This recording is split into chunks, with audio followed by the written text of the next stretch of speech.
While You Were Sleeping episodes 21-22 preview. That was a lovely way to use the dream ability, especially since it's a callback to the first kiss they dreamt that was never realized. This time when dream and reality converge, it hammers in the sense that the moment was fated to be, just like they were fated to meet again and fall in love.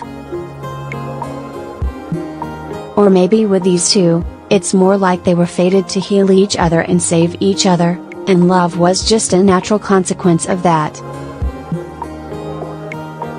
I like that in this drama, they are not separated first loves, they feel like old friends who share the same scars, and are thus perfectly suited to heal each other's wounds.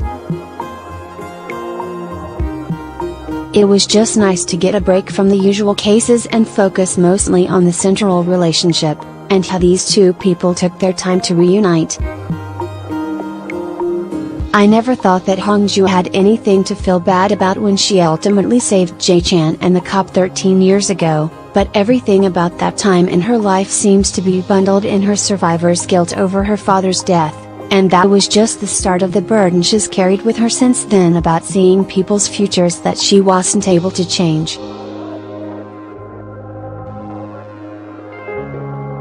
Jae-chan was someone who understood that burden fundamentally, and it's why he avoided her in the dreams initially, which is why I like the sentiment that he turned around at death's door because he couldn't leave her feeling guilty again. I mean, losing her father once that way was cruel enough, and she would have broken if he died the same way.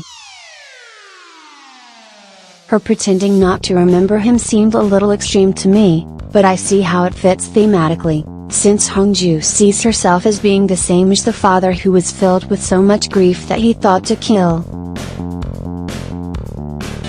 She isn't like him, of course, but she thinks she is because she considers herself capable of letting someone die, and that extreme point of view helps Jae-chan forgive and understand his shooter. It doesn't excuse his actions, but it humanizes him, and it also helps Jae-chan remember that he once felt that rage too, and had just let himself forget it.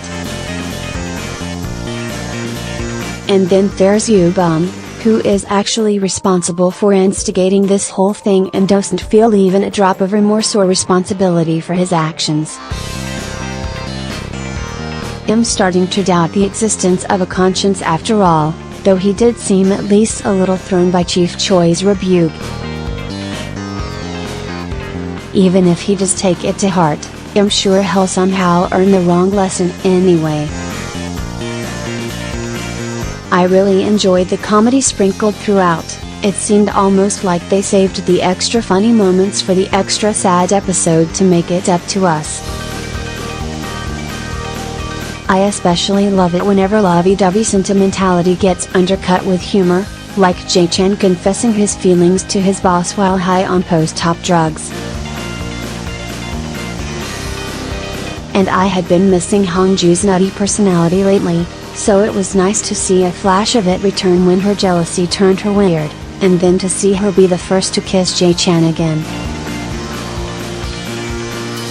Now that's the Hongju I know and love.